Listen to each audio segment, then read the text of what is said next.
Have all members recorded their attendance?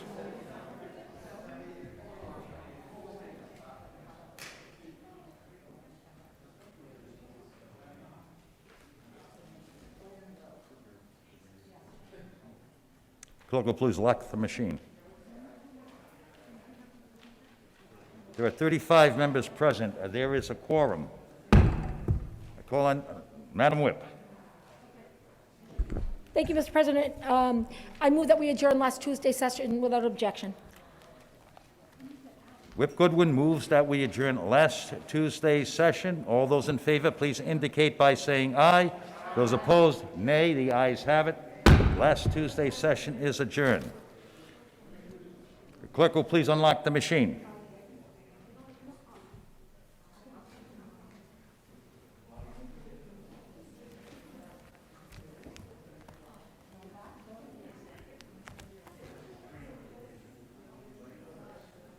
If all members have recorded their attendance, the clerk will please lock the machine. There are 35 members present. There is a quorum. I would ask all members and their guests to please rise for the invocation and pledge of allegiance to be led today by Senator Anna Casada, representing the city of Providence. Senator Casada. Thank you, Mr. President. Lord, as we deliberate over the bills before us, grant us your wisdom and insight, and above all the compassion. Amen. Amen. I pray allegiance to the flag of the United States of America, into the republic for which it stands, one nation, under God, invisible, with liberty and justice for all. Thank you, Senator Casada. First order of business is the reading of the previous day's journal. That's the journal of March 30th. The clerk will please read. State of Rhode Island. Senator Casada. Mr. President, I move that further reading of the journal to be dispensed with and the journal be accepted as printed. Senator Casada requested further reading of the journal be dispensed with and that the journal be accepted as printed. Without objection, so ordered. Next order of business is the introduction of guests. Are there any guests present? Next order of business is committee reports and communications. Are there any of either? Thank you. To the President of the Senate, please be advised that I will be unable to attend Senate session Tuesday, April 13, 2021. I would appreciate recording my letter in the appropriate Senate journal. Thank you for your attention to this matter. Sincerely, Cynthia Mendes, Senate District 18. Please place that on file.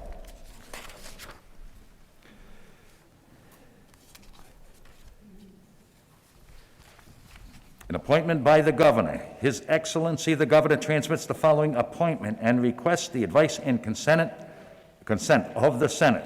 As Director of Labor and Training, the appointment of Matthew D. Weldon, Senate Committee on Labor. Appointment by the governor. His Excellency the Governor transmits the following appointment and requests the advice and consent of the Senate. As Director of Administration, the appointment of James Thorson to the Senate Committee on Finance. Further committee reports and/or communications.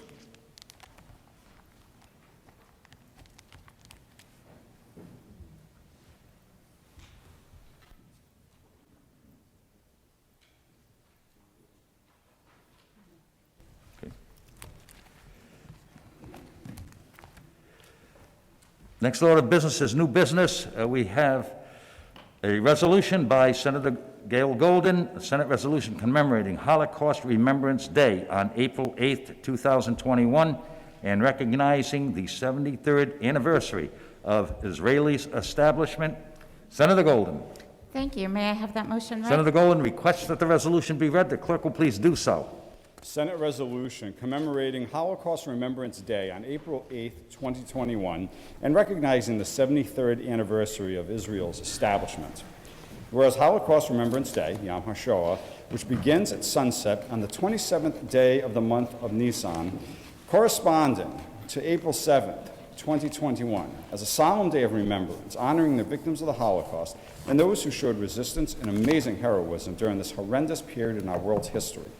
76 years ago, Soviet forces and shortly thereafter other Allied forces liberated Auschwitz and other concentration camps, liberating thousands of suffering and starving prisoners. And whereas Holocaust is the term used to refer to the period in world history from 1933 to 1945, before and during World War II, when Adolf Hitler and the Nazis systematically and barbarically persecuted and murdered nearly 6 million Jews and another 5 million non-Jews throughout Europe because they were perceived to be racially inferior and life unworthy of life. And whereas in the year 1993, 9 million Jews lived in Europe, 500,000 of whom lived in Germany, and were subjected to over 400 laws and regulations to strip them of their basic human rights. And whereas on November 9th and 10th, 1938, referred to as Kristallnacht, Nazis torched synagogues, Jewish homes, schools, and killed Jewish residents, beginning systemic violence against Jews in Germany. And whereas this year marks the 78th anniversary of the 1943 Warsaw Ghetto Uprising, where Jews fought and refused to surrender to Nazi forces. Their brave actions in April and May of 1943 stand as testimony to a rare and indomitable human spirit and extraordinary courage exhibited in the darkest hours of man's inhumanity. And whereas Holocaust Remembrance Day is a day to make a special effort to remember so that the lessons of our past never again are repeated. The day is also a time to applaud all those who endured and who bravely rebuilt their lives and that had been so cruelly shattered, and acknowledge with admiration those heroes who risked and often lost their own lives in order to save others. And whereas on May 14, 1948, 3 years after the end of World War II and the death of 6 million Jews in the Holocaust, David Ben-Gurion's Declaration of Independence established the modern state of Israel, creating a homeland for Jewish refugees. And whereas Rhode Islanders continue a long-standing relationship with the state of Israel, enriching the cultural diversity of our state's tapestry. Now, therefore, be it resolved that this Senate of the State of Rhode Island hereby recognizes the historic significance of the 73rd anniversary of the modern state of Israel.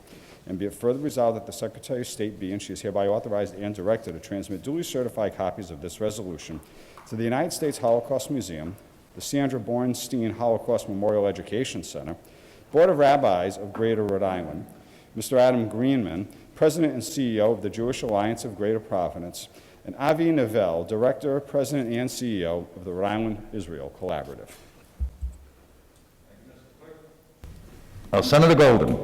Thank you. Thank you very much for that reading.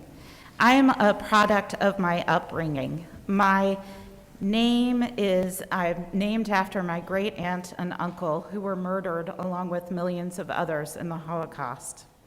During my early childhood in Montreal, I was surrounded by Eastern European Jews whose memories were too awful to speak out loud. I spent the rest of my childhood growing up in Georgia at a time when the Jewish community still held temple bombings by white supremacists in their collective memories, and where people would yell, "The South will rise again," while waving Confederate flags at public events. I prayed in a synagogue guarded by armed police officers. I learned very young that the stories of persecution told in the Torah were not ancient. They were merely the beginning of current events. The murder of millions by the Nazi regime didn't happen in one day. 400 laws and regulations from the start of Hitler's reign meant Jews were stripped of their citizenship rights, their voting rights, the right to live freely. Hitler spent years turning neighbors against each other by using stereotypes and fear and the power of the law. And that legacy continues right here in the United States. On January 6, 2021, the insurgent mob in the nation's capital included a man wearing a Camp Auschwitz shirt with the word "staff" written on back. Members of New England's own neo-Nazi group attended. Americans carried swastikas into our nation's capital. Yom HaShoah is a day to remember all those who were persecuted in the Holocaust, including 6 million Jews and millions of others who were slaughtered for their race, ethnicity, disability, and sexual orientation. When we say never forget, we are not only talking about the persecution of one community, we are talking about the oppression of all communities. Voting rights are constantly under attack in this country. The rise of anti-trans legislation is specifically discriminating against and targeting the LGBT community. The U.S. is seeing a surge in violence and discrimination against Asian American community, including a mass shooting of women by a legal gun owner in Georgia last month. And last night, while the trial of a police officer for the murder of George Floyd continues, another white Minnesota police officer pulled over Daunte Wright for having an air freshener hanging from his mirror and killed him. When we stand against one form of discrimination and hate and persecution and oppression, we must stand against all forms of it. Let us never forget. And I move passage. Thank you. Senator Golden moves passage of the resolution. Is there a second? Seconded by Senator Miller, Senator Coleman, Senator Bell, Senator Goodwin, Senator McCaffrey, Senator Anderson, Senator Felag, Senator Sosnowski, Senator Lombardo, Senator Chacon, Senator DeMario, Senator Lombardi, Senator Casada, Senator Picard, Senator Lawson, Senator Mack, Senator Algier, Senator Paolino, Senator Burke, Senator Cano, Senator Raptakis, Senator Murray, Senator Oyer, Senator Valverde, Senator Archambault, Senator Coyne, Senator Seveny, Senator Palmer, Senator Gallo, Senator Cano, Senator Rogers, Senator Seveny, Senator McCaffrey, Senator Goodwin, Senator Felag. Is there discussion on the resolution? Hearing none, those in favor of the resolution, please indicate by saying aye. Those opposed, nay. The ayes have it. The resolution passes. Next item is Senate resolution honoring Leo D. Covis, Esquire, for his years of dedicated service to the Rhode Island General Assembly. Leader McCaffrey. Leader McCaffrey asks for immediate consideration and also that the resolution be read. The clerk will please do so. Senate resolution honoring Leo D. Covis, Esquire, for his years of dedicated service to the Rhode Island General Assembly. Whereas Leo David Covis was born on March 24, 1952. Many of his early years and education were in the state of Florida until returning to Rhode Island, where he attended Providence College. He continued his education, earning his Juris Doctor, cum laude, from Suffolk University Law School. And whereas for many years, Leo made his home in the town of Coventry, where, from 1984 to 1990, he maintained a private practice through the law office of Leo Covis. From 1982 through 1990, he also practiced through law offices in East Providence. He has subsequently worked at Connors and Kilgus Law Firm in Providence and at Grilli and DeMaio Law Firm. And whereas to the good fortune of the General Assembly, Leo joined the staff of Legislative Counsel on February 1, 1988 as a full-time legislative legal counsel. Over the years, his expertise and experience guided many of the newer lawyers in the office, and he was promoted to the position of bill drafting supervisor, overseeing bills before they were introduced on the floor. And whereas during his tenure in Legislative Counsel, Leo assisted in revamping the workers' compensation system, an arduous and major accomplishment. In 2001, he shortened his work hours to part-time, but continued to be one of the office's premier reviewers, and in April of 2021, he retired. And whereas Leo was a member of numerous professional organizations, including the Rhode Island Bar Association, the Pawtucket Bar Association, Phi Alpha Delta Fraternity, and was a former member of the Rhode Island Trial Lawyers Association. And whereas Leo now makes his home in North Providence with his ever-faithful companion Nico, a rambunctious and adorable rescue pup. He also recently became captain and owner of Ledge Council, a powerboat he docks in Cranston. And whereas Leo's retirement has left very big shoes to fill in Legislative Council, and he is surely to be missed by all. Now, therefore, be it resolved that the Senate of the State of Rhode Island and Providence Plantations hereby recognizes and thanks Leo Covis for his diligent efforts in service to the General Assembly and the State of Rhode Island. We moreover wish him much happiness and fulfillment. And be it further resolved that the Secretary of State be and she is hereby authorized and directed to transmit a duly certified copy of this resolution to Mr. Leo D. Covis. Thank you, Mr. Clerk. Leader McCaffrey moves passage of the resolution. Is there a second?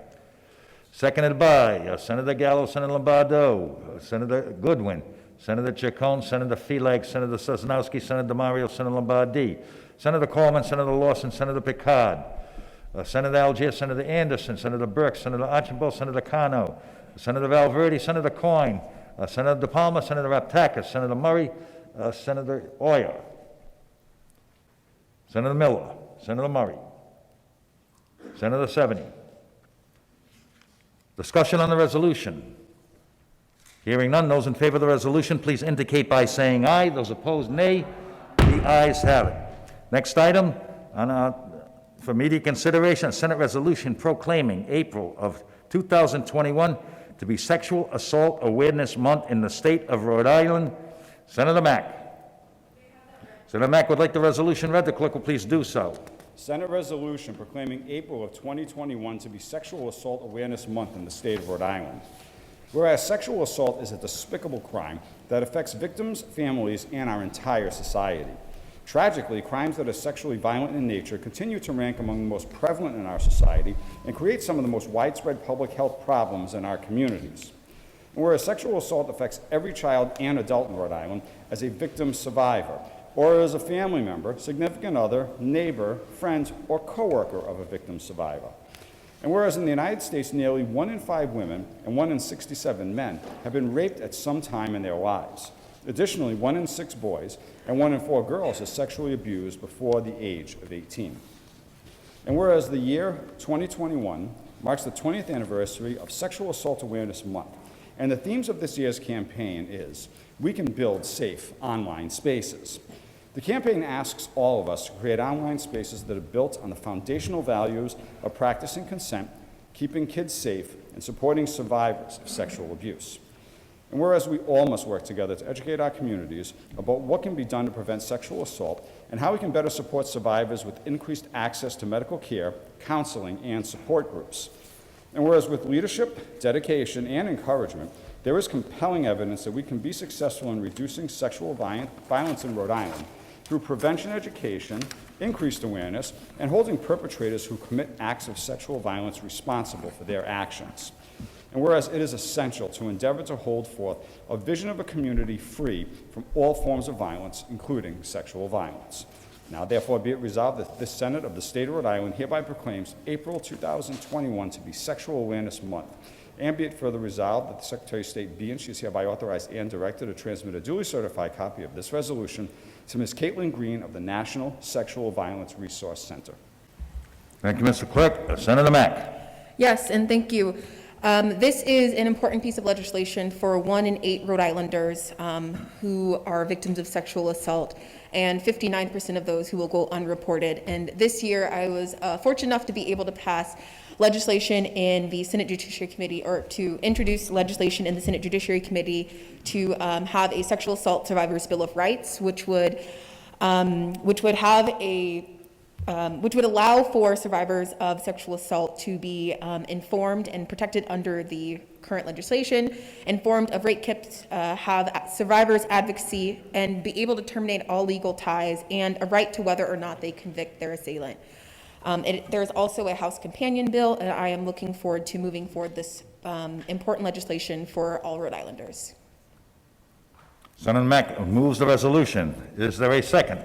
Seconded by Senator Anderson. Senator Goodwin, Senator Gallo, Senator Algier, Senator Lombardo, Senator Chacon, Senator Miller, Senator Flatt, Senator Sosnowski, Senator DeMario, Senator Costa, Senator Casada, Senator Picard, Senator Lawson, Senator McCaffrey, Senator Burke, Senator Cano, Senator Bell, Senator Raptakis, Senator Murray, Senator Golden, Senator Oyer, Senator Valverde, Senator Coyne, Senator Seveny, Senator De Palma, Senator Archibald, Senator Coleman,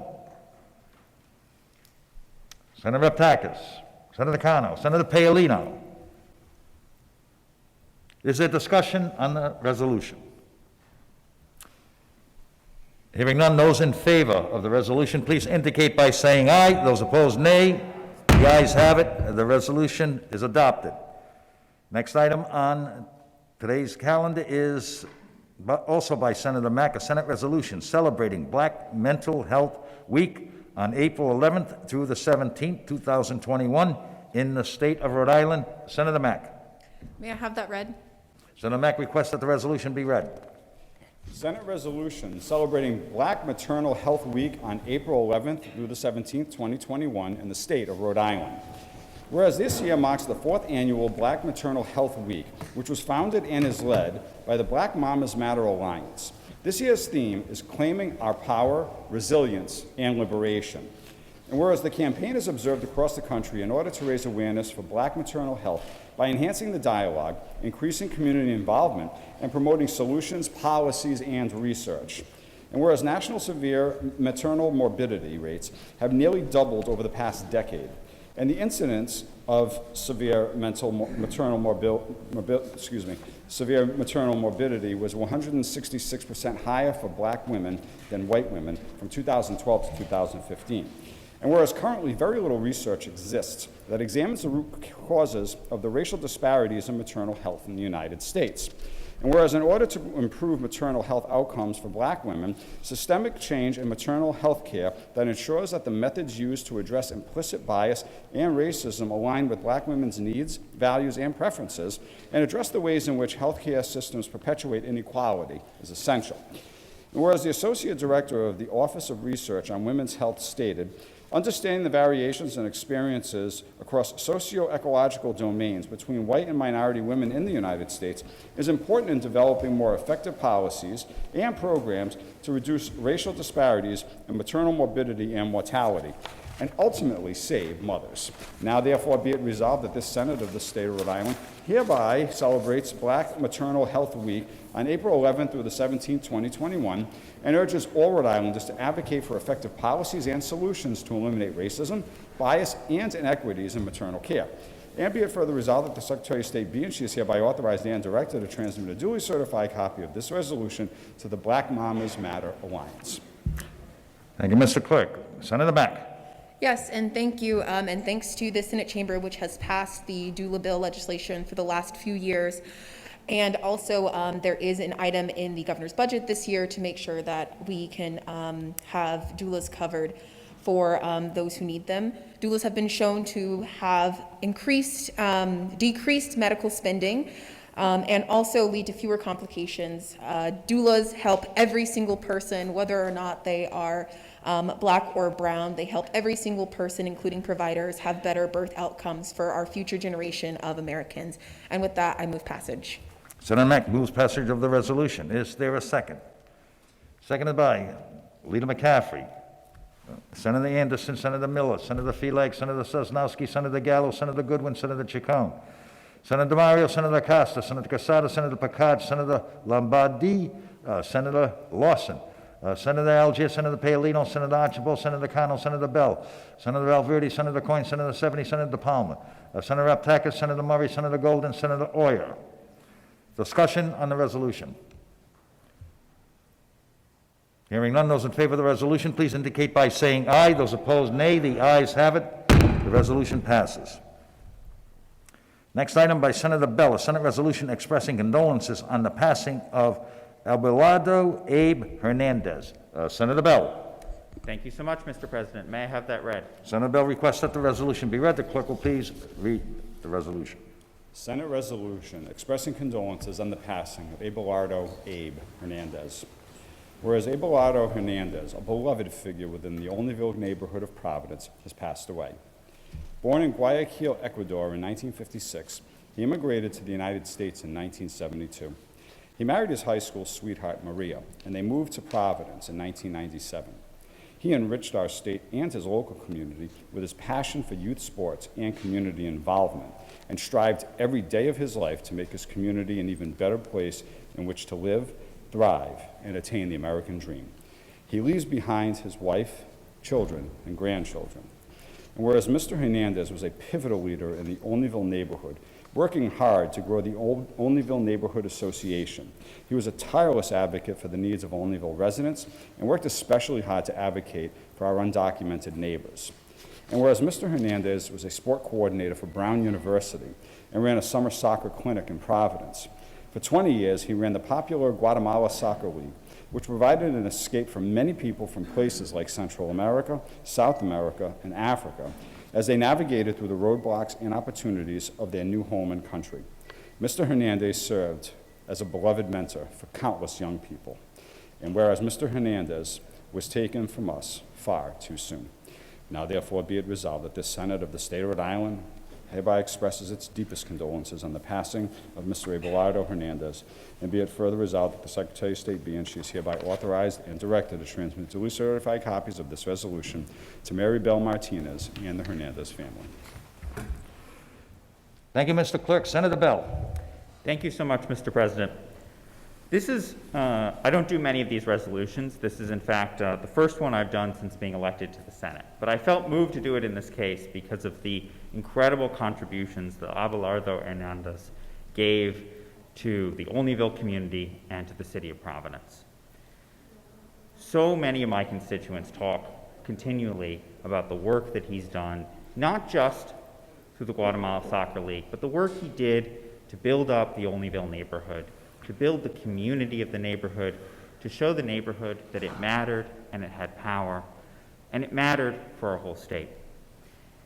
The work he did at St. Teresa's and Blessed Sacrament to build those congregations and keep them strong in a difficult time has also done a lot to maintain and uplift the spiritual life of so many in my district. The impact he had on so many young people, so many of his neighbors, will remain for decades. He will be truly missed, and it is deeply tragic that he was taken from us at such an untimely age. Senator Bell moves the resolution. Is there a second?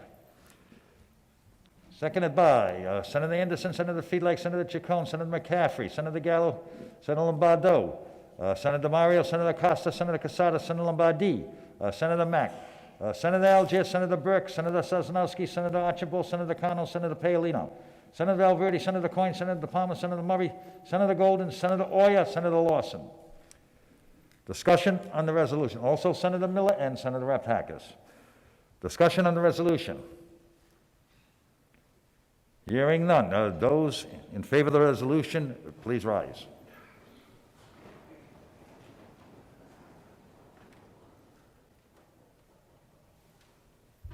The resolution is adopted.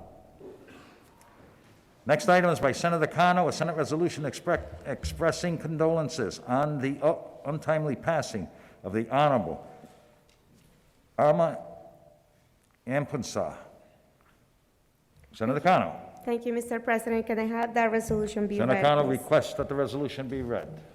Senate resolution expressing condolences on the untimely passing of the Honorable Arma Ampunsa. Whereas it is with deep sadness that this Senate has learned of the untimely passing of the Honorable Arma Ampunsa, beloved wife of Isaac Ampunsa, the cherished mother of Alethea Ampunsa, Isaac Ampunsa Jr., and Jermaine Ampunsa, and the newly elected and well-respected 5th Ward Pawtucket City Councilwoman. And whereas Councilwoman Ampunsa and her husband immigrated to the United States from Ghana in the early 1980s, she was a longtime resident of the Wood One neighborhood in the city of Pawtucket and attended the Community College of Rhode Island. And whereas Mama Ama, as she was affectionately known by all, was the owner and operator of Ama's Variety and Mini Mart, a mainstay in the community and a local gathering spot for the past 32 years. And whereas Ama's belief was that she was blessed to have lived the American dream, to come here as an immigrant, work hard, raise a family, and own a successful business that serves my community's needs. And whereas Councilor Ampunsa's love for her neighbors and the community and her desire to help led to her decision to run for a seat on the City Council, and her service for 8 years as the Sergeant-at-Arms for the Pawtucket City Council gave her a unique understanding of the process. And whereas in addition to her family and her time on the council, Councilor Ampunsa has been very active with volunteer work on numerous altruistic endeavors. She was a former hospice volunteer, was on the St. Mary's Church Finance Committee, a St. Mary's Church Sunday school teacher, and a member of the Diocese of Providence Pastoral Council and the Pawtucket Prevention Coalition.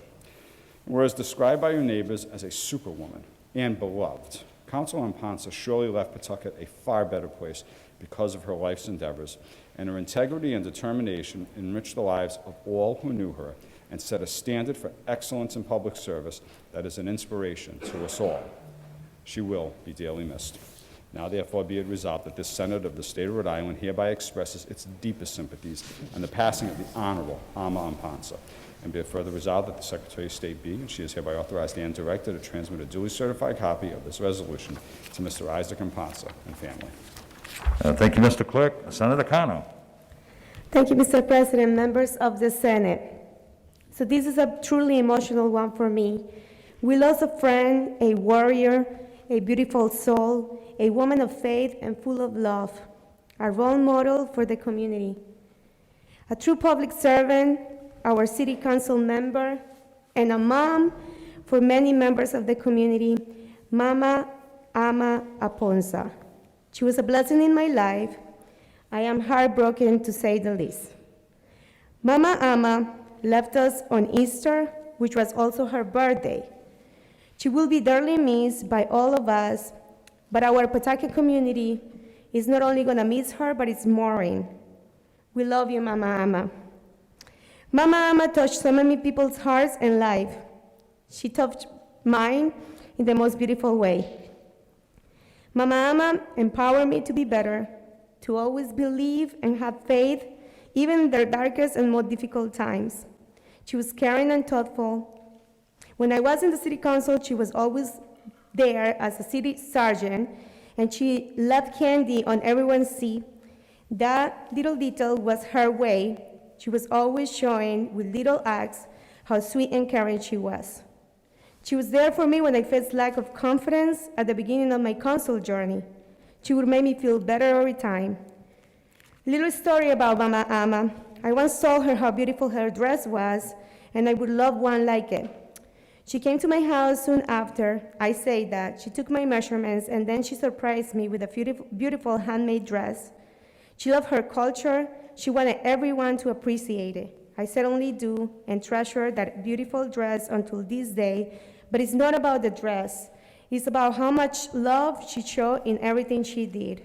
When I told her that I was pregnant, she was happy for me. We cried together, tears of joy. She knew being a mom was my dream, and she always told me how being a mom was the blessing for a woman, and that's why she was being a mom for many of the community that didn't have that role model. As everyone who knew her well can attest that her kids were her pride. I admire what amazing, beautiful relationship she had with her husband, Isaac, and how both of them took care of the community together. Today, I honor you, Mama Ama, like you deserve, and even though I'm very sad, just writing this about you made me think of your beautiful smile, your presence, your elegance, your words and advice. I will always keep those memories of you. Mama Ama left us her legacy, and we'll never forget her immense positive impact in our city and in the life of many in Pawtucket, in the state, and in the world.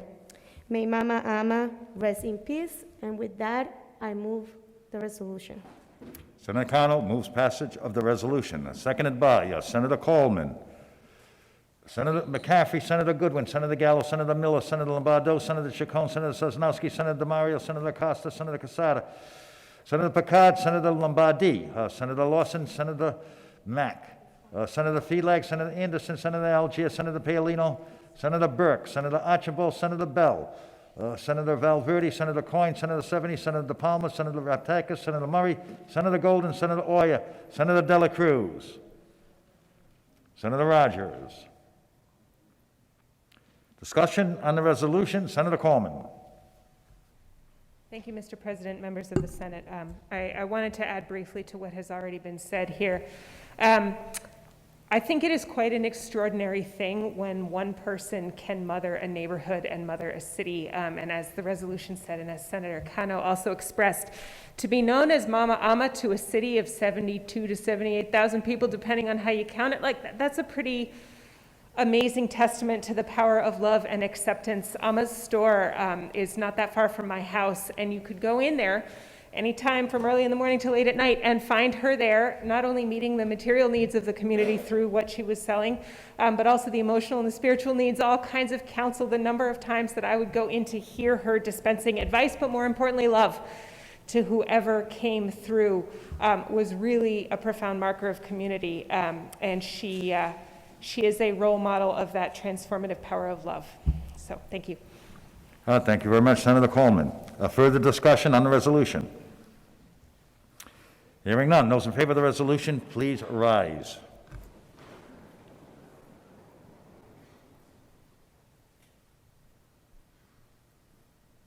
The resolution passes. Senator Bell, your light is lit? Oh, okay.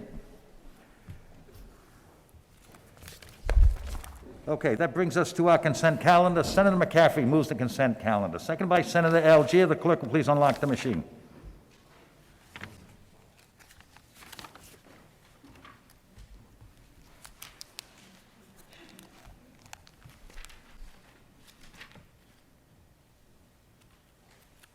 Have all members recorded their vote?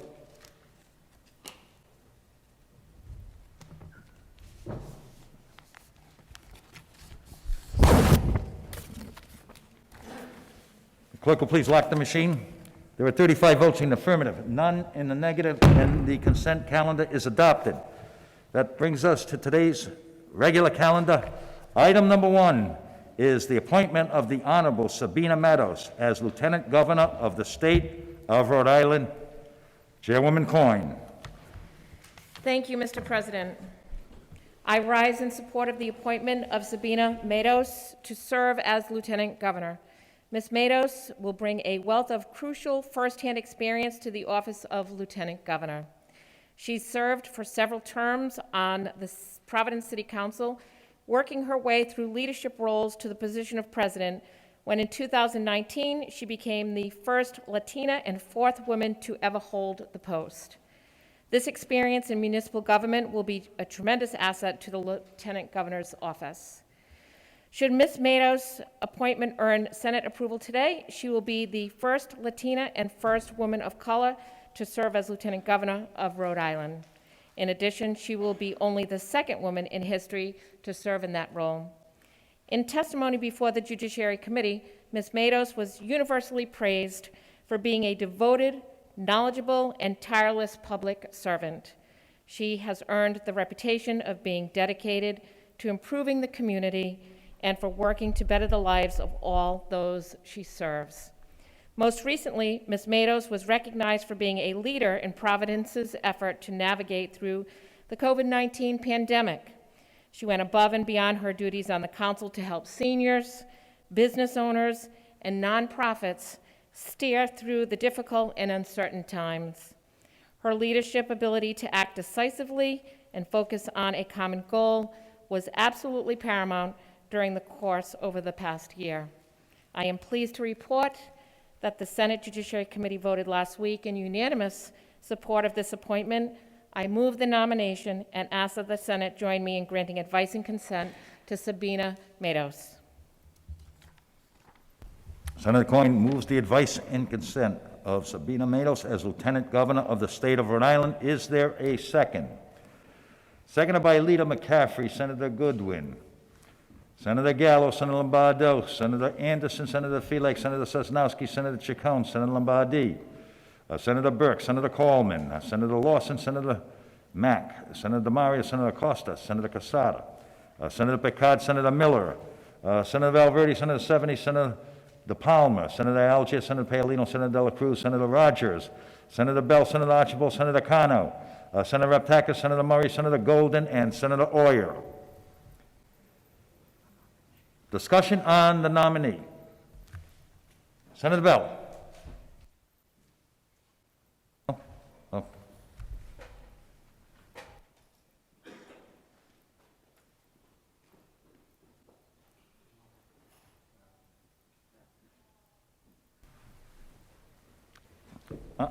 I am sorry, Senator Chacon. Thank you, Mr. President.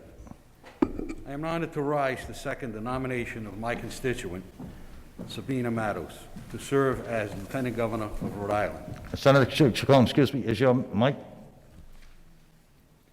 I believe it is. You're good.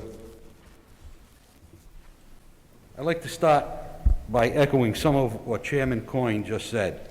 Ms. Meadows' experience make her uniquely qualified for the position, She worked her way through the ranks and eventually became the first Latina to serve as president of the Providence City Council. In addition to her work on the council, from which she has earned an excellent reputation, Ms. Matos also garnered praise for her work improving the community in her professional capacity with the Office of Diversity and Equity. In letters of support submitted to the Judiciary Committee, Ms. Matos was universally praised. She was called the epitome of a public servant whose desire to serve the public good has never wavered. She was commended for her tireless dedication to community service and commitment to justice, fairness, and equity. I am confident that Ms. Matos is the ideal individual to serve as Lieutenant Governor. I ask my colleagues to join me in granting advice and consent to Sabina Matos, my constituent for the District of Silver Lake and Olneyville. Thank you, Mr. President. Thank you, Chairman Chacon. Senator Bell.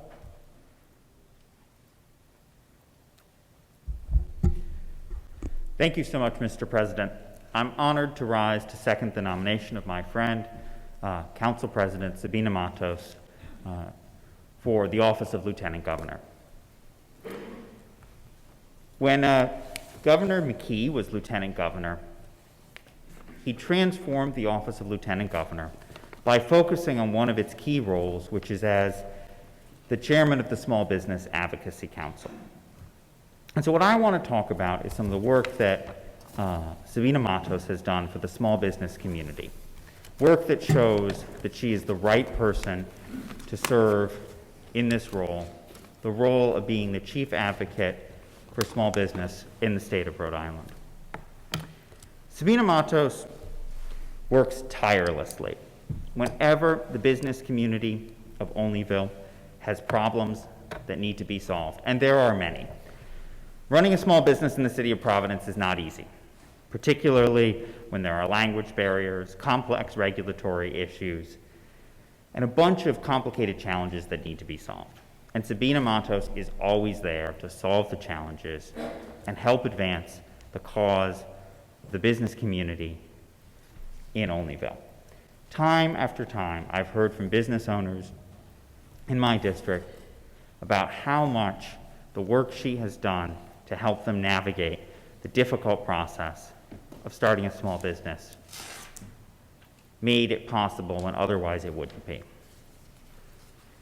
As Lieutenant Governor, Sabina Matos will have to take this work statewide, and it's not going to be an easy job. It's a difficult time for our small business community, and it's a difficult mandate that's forced on this office. It's not an easy job. But I'm confident because I have seen the work she's done in Olneyville, in Silver Lake, in the city of Providence, that she will do a fantastic job advocating for the business community, small business community, all across our state. So I urge all the rest of my colleagues to vote to support her nomination and make her Lieutenant Governor. Thank you, Senator Bell. Further discussion on the nominee?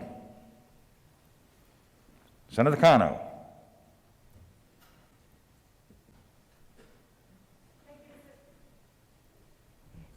Thank you, Mr. President. I too rise to second the nomination for City Council President Sabina Matos for Lieutenant Governor.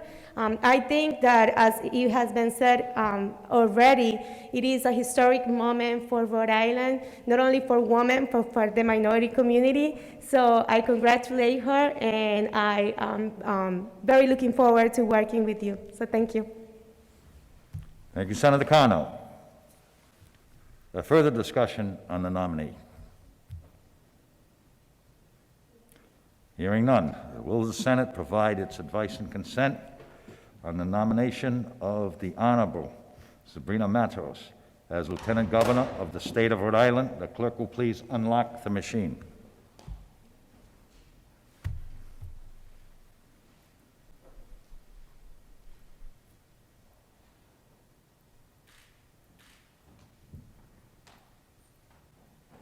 If all members have voted, the clerk will please lock the machine. There are 34 votes in the affirmative, and none in the negative, and the advice and consent of the Senate is granted to Sabina Matos as Lieutenant Governor of the state of Rhode Island.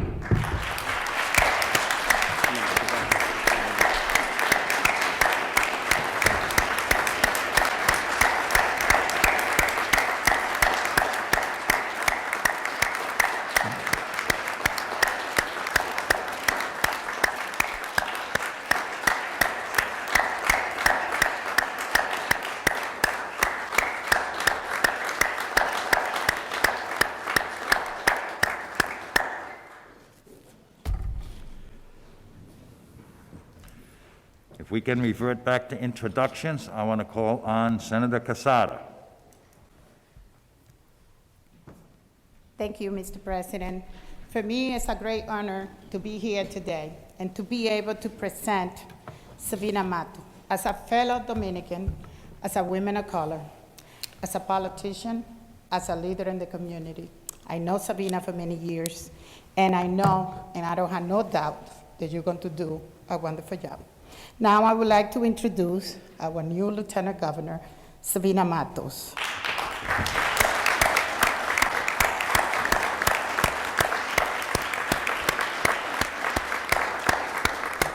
I wanted to introduce her son, Diego, her daughter, Anne-Marie, her husband, Patrick Wall, her mom, Dionis Matos. Welcome to the Senate.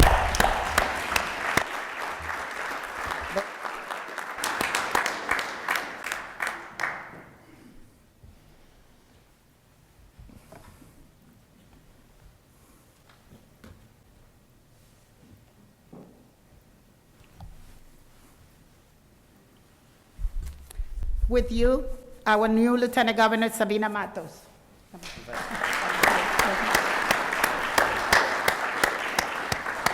Thank you, Senator Casada. Thank you, Mr. President. Thank you to the members of the Senate.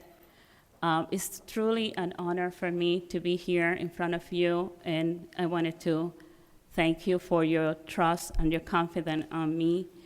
I'm here with my family, who I want to thank them for all the support that they give me every day to allow me to do this work that it brings me so much joy, but at the same time, it takes us, as all of you know, take us away from our family a lot. So I just want to say thank you for their support. I would like to thank Governor McKee for his trust on me and giving me this opportunity.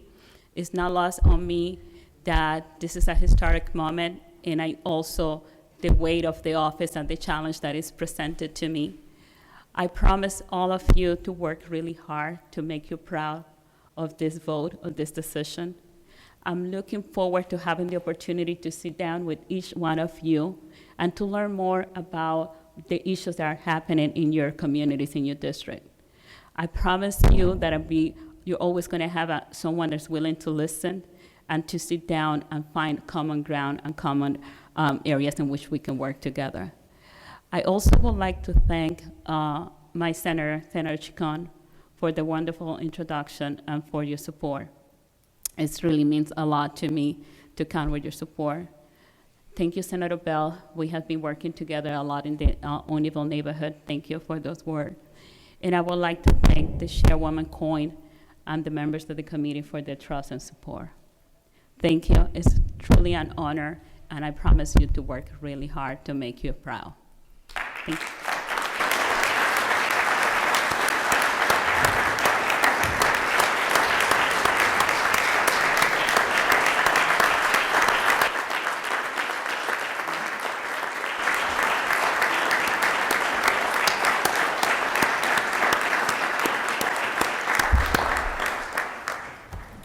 Thank you very much, Madam President.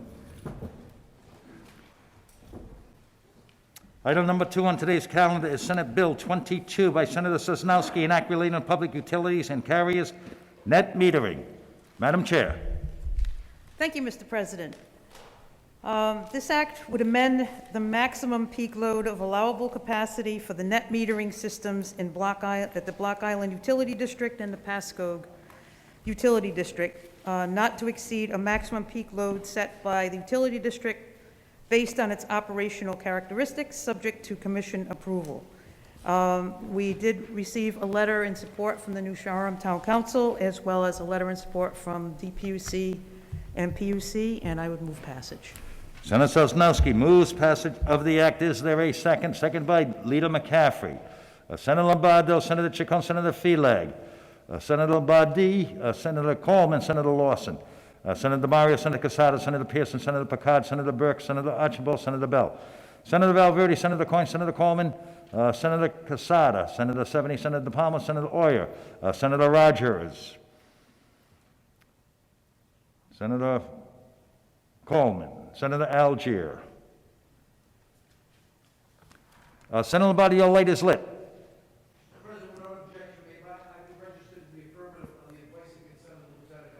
Senator Lombardi, you request that he be recorded in the affirmative on the first item on our calendar. Hearing no objection, so ordered. Is there discussion on the act?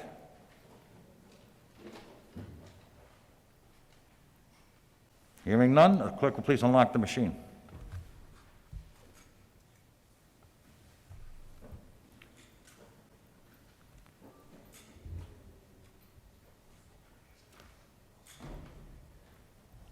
Have all members recorded their vote? Clerk will lock the machine. There are 34 votes in the affirmative, none in the negative, and the act passes. Item number 3 on today's calendar, also by Senator Sosnowski, enacting public utilities and carriers, Transportation Network Company Services, Town of New Shoreham. Madam Chair. Thank you, Mr. President. This act would, This act would provide that the Town of New Shoreham would have the exclusive authority to prescribe rules and regulations pertaining to the operation, licensing, and regulation of transportation network service companies and their services when TNCs are operating in the Town of New Shoreham. We do have a Town Council resolution in support of this legislation. This bill has passed the Senate in 2017, 2018, and 2019, and the town very much wants this, as well as the taxi drivers, and I move passage. Senator Sosnowski moves passage of the act. Is there a second? Second by Senator McCaffrey, Senator Goodwin, Senator Lombardo, Senator Chacon, Senator Casada, Senator Lombardi, Senator Lawson, Senator Burke, Senator Archibald, Senator Murray, Senator Coyne, Senator Felag, Senator Oyer, Senator Seveny, Senator Palmer, Senator Picard, Senator Pearson, Senator DeMario. On the act, Senator Bell.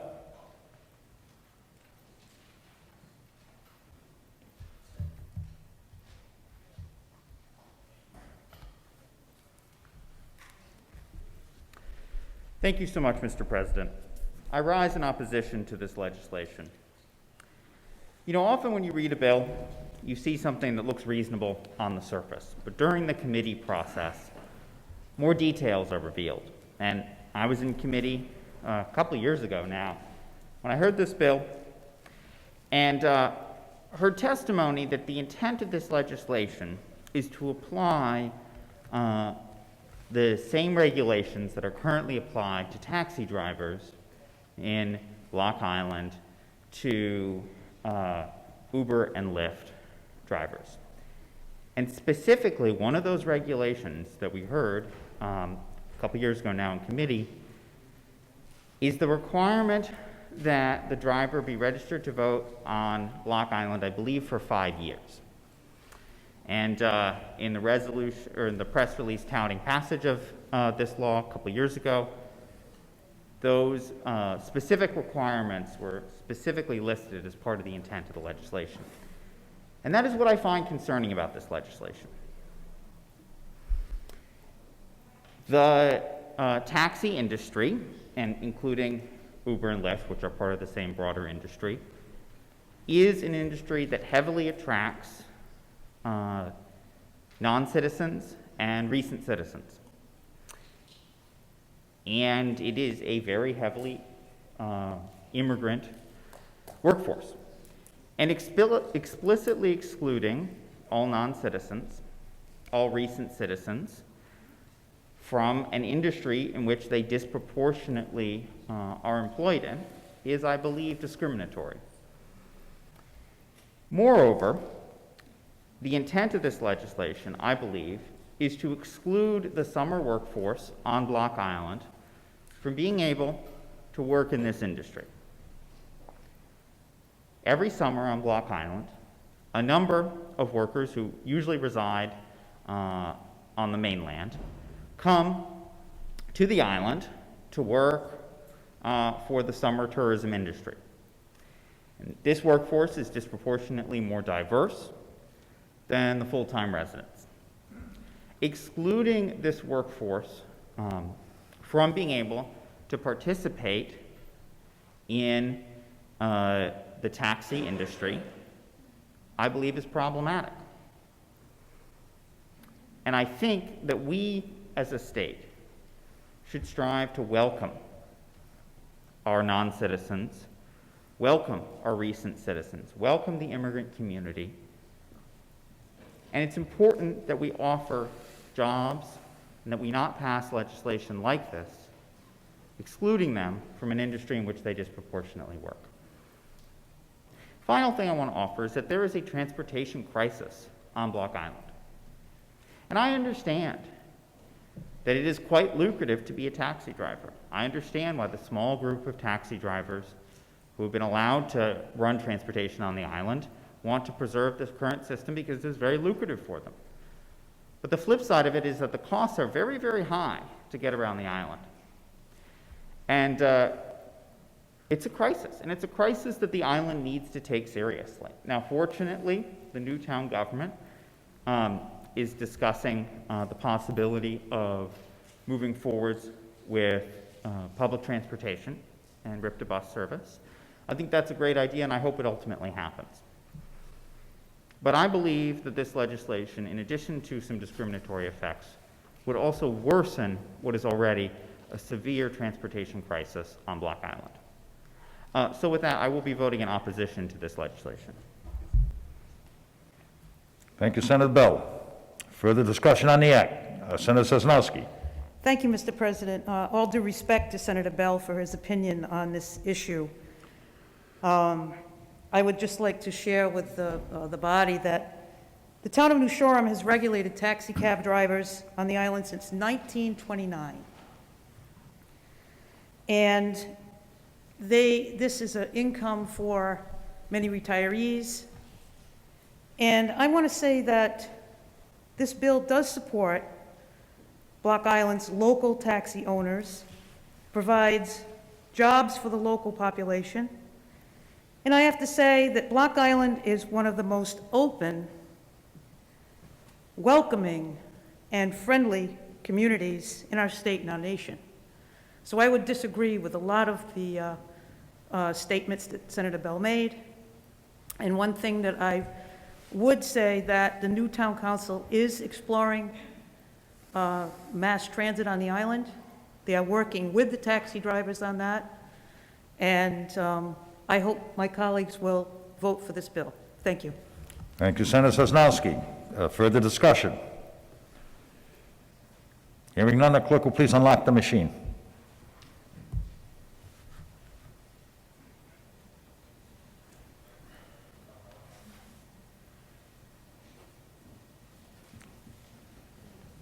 Have all members recorded their vote?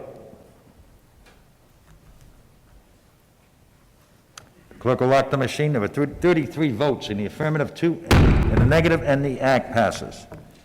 Next item on today's calendar is item number 4 by Senator 70, Senate Bill 31, an act relating to education, suicide prevention, the Nathan Bruno and Jason Flatt Act. Senator 70. Thank you, Mr. President. So this act will create the Nathan Bruno Jason Flatt Act, which would require training of teachers, students, all school personnel regarding suicide awareness and prevention, and the establishment of a conflict resolution process to help in that regard. What's special about this act is that it came from tragedy. The kids who were left behind when Nathan Bruno took his own life in 2018 got together and tried to come up with a solution on their own to help prevent these kinds of tragedies from ever happening again. They approached me, some of the other legislators, and we worked together with the kids developing the initial draft of this legislation to put together a plan to make sure that every adult in every school understood the fundamentals of suicide prevention from the standpoint of recognizing when a kid in school is having an issue and just reaching out with a helping hand to try to prevent some awful circumstance from occurring. They did this. And with that said, I'd just like to give them a hats off for trying to bring something good from a tragic circumstance.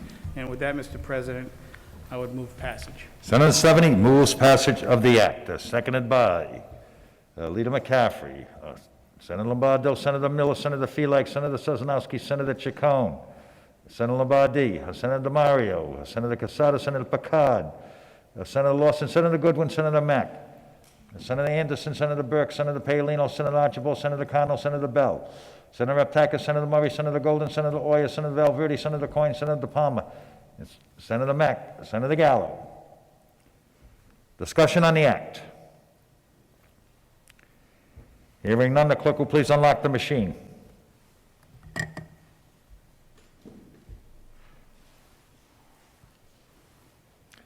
If all members have registered their vote, the clerk will lock the machine. There are 35 votes in the affirmative, none in the negative, and the act passes.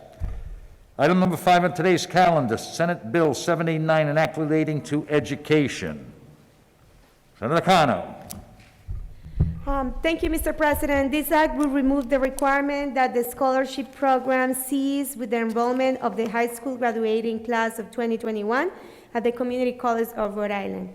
This will eliminate the sunset on the Rhode Island Promise program. And I move passage. Senator Connell moves passage of the act, seconded by Senator McCaffrey, Senator Gallo, Senator Felix, Senator Sosnowski, Senator Chacon, Senator Burke, Senator Archibald, Senator Cano, Senator Murray, Senator Oyer, Senator Valverde, Senator Bell, Senator De Palma, Senator Coyne, Senator Lombardi, Senator Coleman, Senator Lawson, Senator Mack, Senator DeMario, Senator Picard, Senator Anderson, Senator Lombardo, Senator Raptakis, Senator Casada, Senator Coleman. On the act, Senator De Palma, also Senator Golden, Senator De Palma, on the act.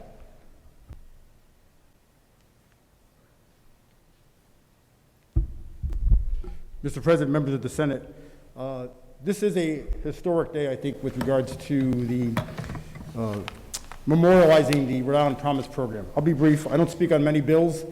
None of us were around in 1892 with the Committee of 10 that was put in place. If you think back to the Committee of 10 in 1892, prior to that, education was compulsory from kindergarten to, wasn't kindergarten then, but the first grade to grade 9. The Committee of 10 came forward with and basically said, high school needs to be something that's paid for by the citizenry. It was taken to court.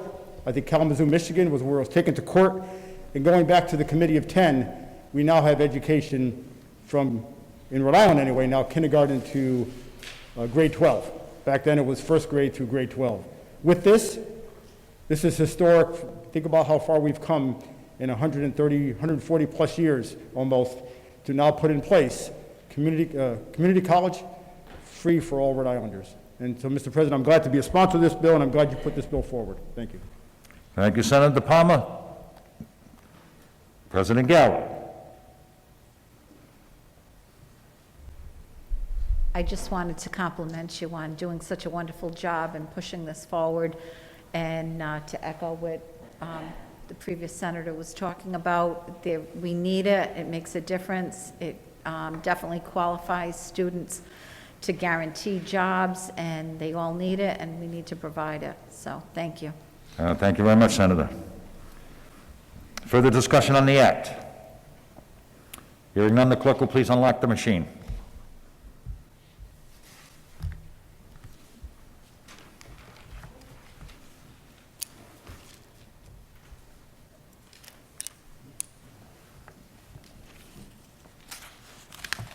If all members have recorded their vote, the clerk will lock the machine.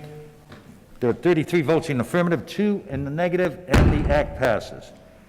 Next item on today's calendar is by Senator Gallo, Senate Bill 287, an act relating to education, establishing a class size maximum for kindergarten through grade 2. Madam President. Thank you, Mr. President. Requiring a classroom with no more than 20 students, K through second grade, is just so important. Children flourish when they get off to a strong start at school, and one of the most critical factors is being in class that is small enough for the teacher to provide each teacher with the individual attention that they need at that stage. Committing to small classes is committing to better education for all Rhode Island students, especially those that face learning challenges and disadvantages. It's been proven time and time again that children need their literacy skills and also numeracy skills. If they get them early enough, then they don't need to be in special ed later, where they're discouraged, they're in classrooms where they feel like less of a person, and then it leads to a downhill slope. And this just makes, it's proven that students who do well early on, they have better attendance, they have better graduation, everything. It's all across the board. So I would just encourage you all to please support this, and thank you. Senator Gallo moves the act. Is there a second? Seconded by Alita McCaffrey.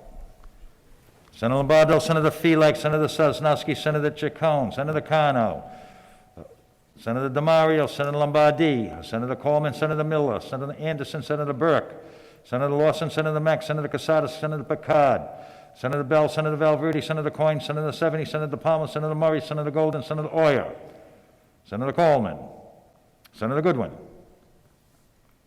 On the act, Senator Rogers. Thank you, Mr. President. I'll be voting against this, not for the merits of the bill, but I think it does take local control over. Coming from municipality, I know I've come up here and spoke on it several times. Many times we deal with this on a local level, and I'm not saying it's an unfunded mandate, but it's part of the negotiations on the ability of the local municipalities to deal with what they feel is best. So that's just my point. Thanks. Thank you, Senator Rogers. Further discussion? Hearing none, the clerk will please unlock the machine.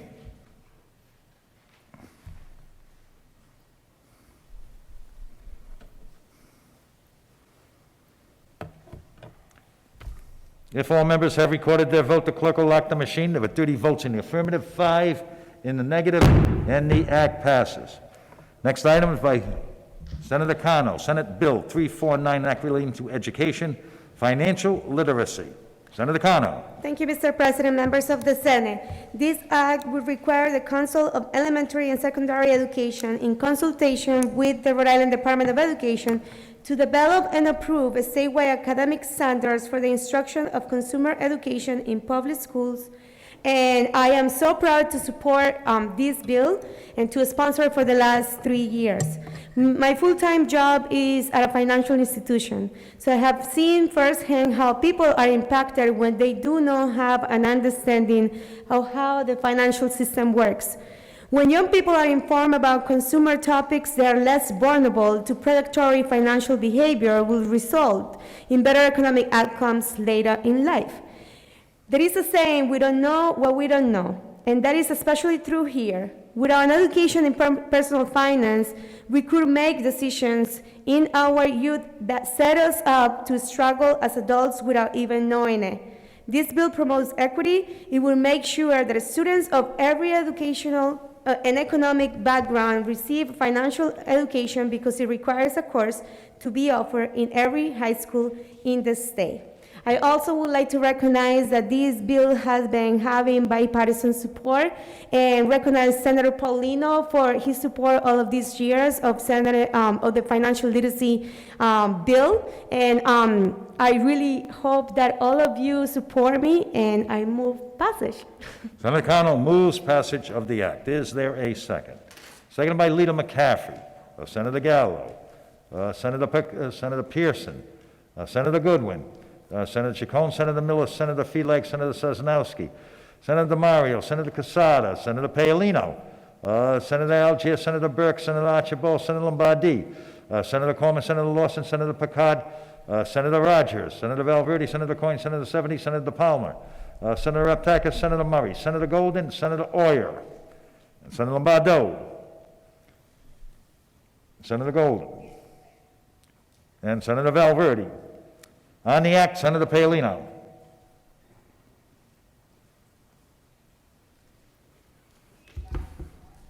Thank you, Mr. President. This bill is very similar to one of the first pieces of legislation I ever submitted as an elected official. Every year I say there is no better time to pass financial literacy. But with our national debt and state budget at the largest they've ever been, and a pandemic that has shuttered Rhode Island's businesses and jobs, I cannot think of a more important time to teach our young people how to responsibly and successfully manage their finances.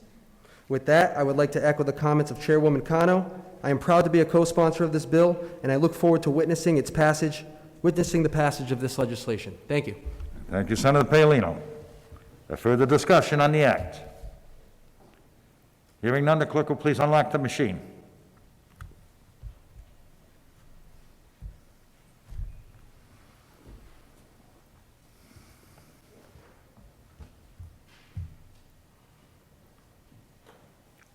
Have all members recorded their vote?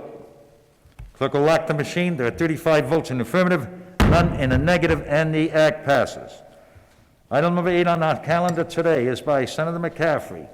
Senate Bill 288, enact relating to taxation, levy, and assessment of local taxes. Mr. Leader. Thank you, Mr. President, ladies and gentlemen of the Senate.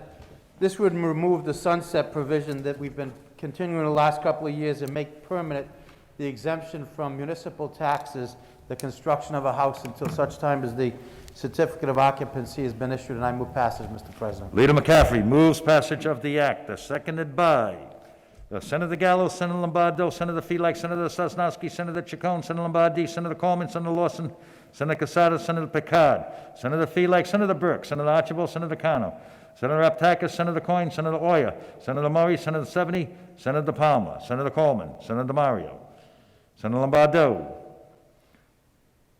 Senator 70, and Senator DePalma.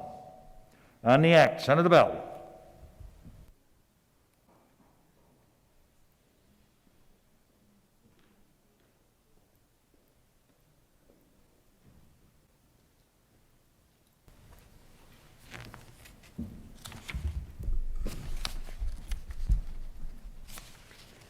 I rise in opposition to this legislation.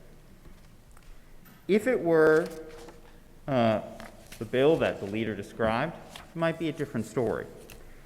But in fact, the way that this tax exemption works involves a number of very specific policy choices that go far beyond simply a house. And those choices create all sorts of perverse incentives that move against our public policy goals for housing, of affordability, equity, and population growth. The way it works is this particular tax break is applied in one of two circumstances. One where you have a single-family home that has never been occupied and is not under contract, not actually occupied, but not under contract, and is up for sale. And it is only the new construction that gets exempted. So you have a single-family home that gets renovated but has been occupied, then it doesn't apply. If you have a single-family home that gets knocked down and is rebuilt, then it does apply, and all of the value of that home is applied. Creates an incentive to knock down homes. If you have a single-family or a lot where a two-family home gets built, or a single-family home converted into a two-family home, does not apply. Creates a strong incentive to build single-family homes instead of multifamily housing. Does apply in the case of residential condominiums, and I believe therefore encourages condoizing units. All of these incentives move against the public policy goals that we have. By having multifamily homes and denser construction, we can increase our housing supply and increase affordability. It's also better for the environment, substantially so, with the carbon crisis, or climate crisis we have. It also creates a very problematic incentive, which is that the longer it stays on the market without a sale, the longer the tax exemption can be used. And so it creates an incentive to have a higher price, because having to pay taxes on the home is one of the reasons why you don't set a really, really high price and just hold on to it until you can sell the home. Because you have to pay those taxes, it creates an incentive for a lower price. By having this exemption, we create an incentive for a higher price, which moves exactly against the public policy goals that we're trying to achieve here in the Senate, and some of the good work that we have done and will continue to do, which does advance those important public policy goals. Another extraordinarily odd part of the way this tax break is structured is that it applies much more loosely. The under contract restrictions, occupation restrictions, even the sale restrictions get waived if the property has been purchased out of foreclosure or auction or from a bank. And auction, I believe, may include a tax sale auction. And those are the kind of things that we do not want to be incentivizing. Foreclosed homes should not be incentivized. Auctions should not be incentivized. And quite frankly, the developers who deal in homes sold at auction and foreclosure sales are not the developers that we should be subsidizing with our our limited public funds, and our municipalities have very limited funds. Final thing I want to say on this is the House version of the legislation is much less expansive. It simply extends this tax break for 3 years rather than indefinitely. And I think that that would be a better way for us to proceed here. This is not a tax break we should be making permanent. And for those reasons, I will be voting in opposition to this legislation. Thank you, Senator Bill. Further discussion on the act before us? Hearing none, the clerk will please unlock the machine.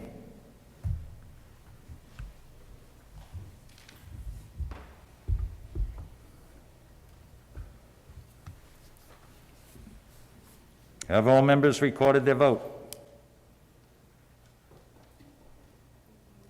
Clerk will lock the machine. There are 32 votes in affirmative, 2 in negative, and the act passes. Next item on today's calendar is by Senator Coyne.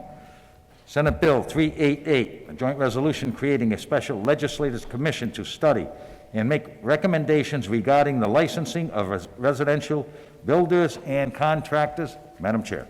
Thank you, Mr. President. It is important to make sure that our regulatory structure provides strong consumer protections. One mechanism is through registration and licensure. For many aspects of residential construction, meeting the basic registration standards is sufficient, but others may need supplementary skills or experience. Over time, there have been varying specialized licenses created to ensure certain contractors possess specialized knowledge and skill for certain purposes. This review will give us a fresh look at the standards in the residential construction industry, including best practices from surrounding states. It will also give us an opportunity to evaluate what's working or not here in Rhode Island. And this resolution creates a 13-member special legislative commission to do a comprehensive study and make recommendations regarding the licensing in residential builders and contractors to report back no later than March 28, 2022. And I move passage. Senator Coyne moves passage of the act, seconded by Senator McCaffrey, Senator Gallo, Senator Lombardo, Senator Anderson, Senator Felag, Senator Sosnowski, Senator Burke, Senator Archibald, Senator Cano, Senator Chacon, Senator DeMario, Senator Lombardi, Senator Lawson, Senator Acosta, Senator Casada, Senator Valverde, Senator Seveny, Senator Oyer, Senator DePalmer, Senator Archibald. On the act, Senator Mack. You'd like to be marked in the affirmative by the last item, 288, Senator? Does not affect the count. Hearing no objections, so ordered. We are back on the act. Is there discussion on the act? Hearing none, the clerk will unlock the machine.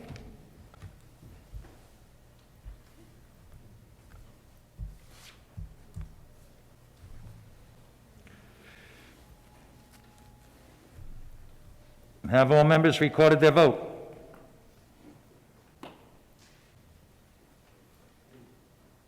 The clerk will please lock the machine. There are 35 votes in the affirmative, none in the negative, and the act passes.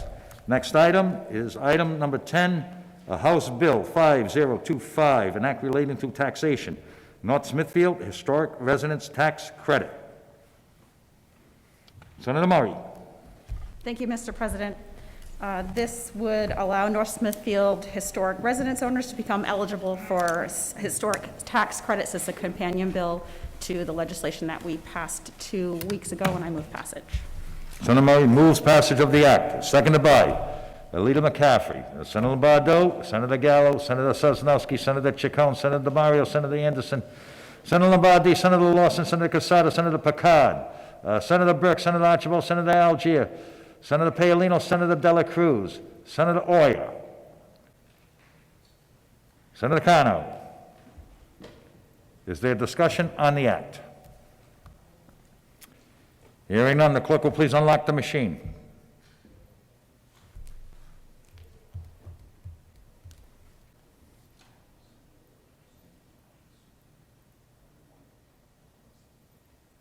Have all members recorded their vote?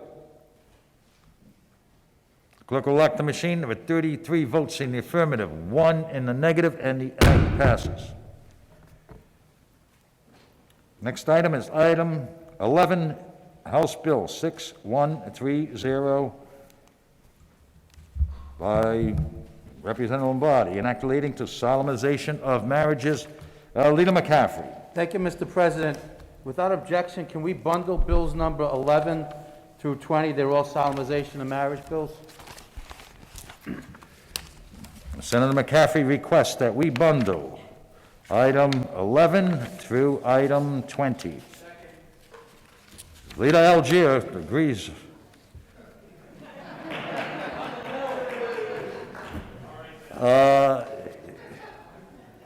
Hearing no objection, Senator McCaffrey makes a motion, seconded by Senator Archambault.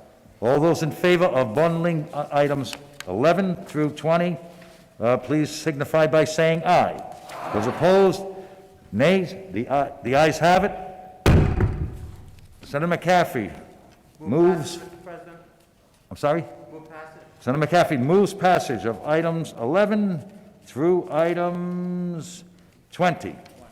Seconded by Senator Gallo, Senator Felag, Senator Chacon, Senator Sosnowski, Senator Lombardi, Senator Coleman, Senator Casada, Senator Picard, Senator Burke, Senator Archambault, Senator Bell, Senator Valverde, Senator Oyer, Senator Mack, Senator DeMario. On the acts, Senator Costa.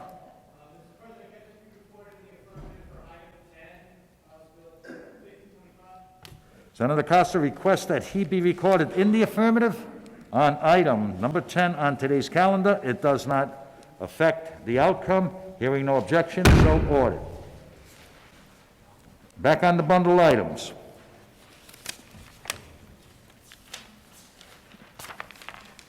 Are we going on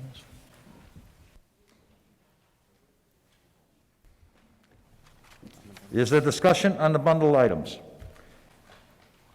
Hearing none, the clerk will unlock the machine, please.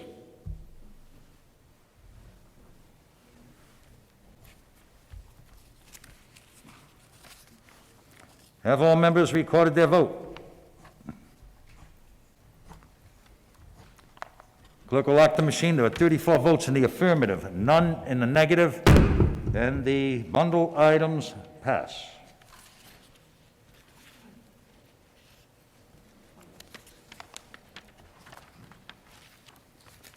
That brings us to our last item on today's calendar. Item number 21 is House Bill 5257, an act relating to property, Rhode Island Fair Housing Practices Act. Senator Coleman. Thank you, Mr. President. This is companion legislation. We passed this through the Senate a couple of weeks ago around fair housing practices, and I move passage. Senator Coleman moves passage of the act, seconded by Leader McCaffrey, Senator Goodwin, Senator Gallo, Senator Lombardo, Senator Sosnowski, Senator Lombardi, Senator Burke, Senator Archibald, Senator Connell, Senator Anderson, Senator Felag, Senator Mario, Senator Casada, Senator Picard, Senator Lawson, Senator Mack, Senator Valverde, Senator Coyne, Senator Stephanie, Senator Palmer, Senator Connell, Senator Murray, Senator Golden, Senator Oyer, Senator Chacon, Senator Mack. Discussion on the act. Hearing none, the clerk will please unlock the machine.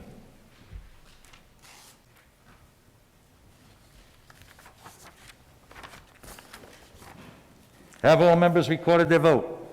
The clerk will lock the machine. There are 35 votes in the affirmative, none in the negative, and the act passes.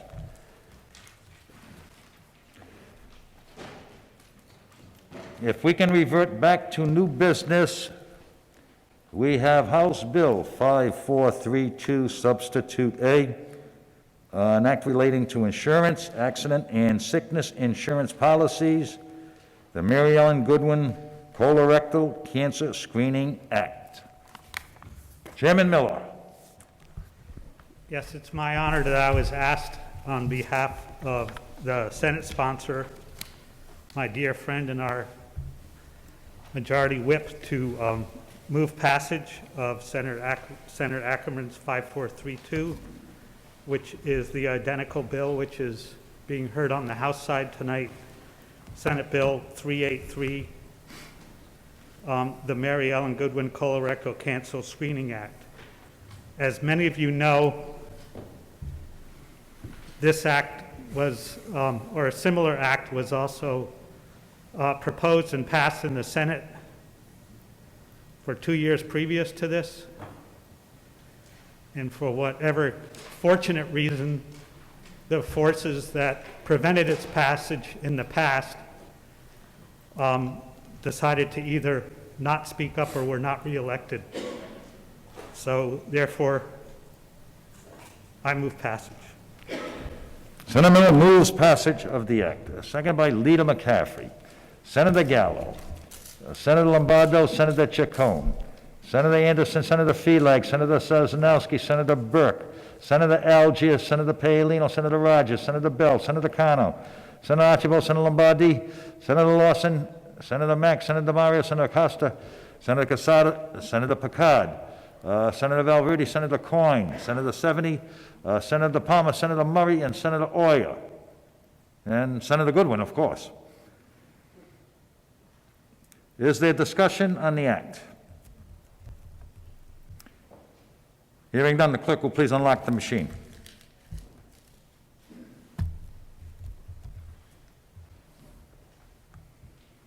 If all members have recorded their vote, the clerk will lock the machine. There were 35 votes in the affirmative, none in the negative, and the act passes. That concludes today's calendar.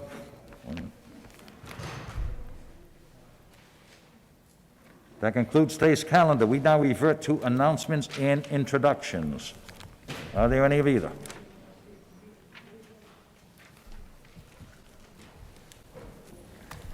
Senator Felag. Mr. President, announcement, please. Please proceed, Mr. Chairman. For planning purposes, the Finance Committee will be meeting via WebEx this Thursday at 5 p.m. Your prompt attendance is greatly appreciated. Thank you, Mr. Chairman. Senator Cano. Thank you, Mr. President. Announcement, please. Please proceed, Senator Cano. Senate Committee on Education will be meeting tomorrow, Wednesday, via WebEx at 4 p.m. Thank you. Thank you, Senator Cano. Senator Murray. Please proceed, Senator. Thank you. The Senate Committee on Special Legislation and Veterans Affairs will be meeting virtually at 5 p.m. tomorrow. Thank you, Senator Murray. Senator Valverde. Thank you, Mr. President. Same request. Please proceed, Senator Valverde. Committee on Health and Human Services will be meeting this Thursday at 3 p.m. via WebEx. And thank you, Senator. Senator Coleman. Thank you, Mr. President. Announcement. Please proceed, Senator Coleman. The Committee on Housing and Municipal Government will also be meeting on Thursday at 3 p.m. via WebEx. Thank you, Senator Coleman. Senator Burke. Announcement. Please proceed, Senator Burke. Committee on Labor will be meeting at 3 p.m. tomorrow. Thank you, Senator Burke. Senator Archibald. Thank you, Mr. President. Announcement, please. Please proceed, Senator Archibald. Thank you, Mr. President. Judiciary Committee will be meeting on Thursday at 5 p.m. Thank you. Thank you, Senator Archibald. Further announcements? Hearing none. Is there any objection to transmitting adopted resolutions to the Honorable Secretary of State? All matters passed by the Senate to the Honorable House of Representatives, and all matters passed in concurrence to His Excellency the Governor. Hearing none, so ordered. The desk is now clear of business. I call on Senator Goodwin for the purpose of recess. Thank you, Mr. President. There's no further business to come before the Senate this afternoon. I move the Senate stand in recess in memory of Alberto, Hernandez, and the Honorable Ama Ampanash. Senator Goodwin moves that we adjourn in memory of Alberto Hernandez and the Honorable Ama Ampanash. Second by Leader McCaffrey. All those in favor, please rise.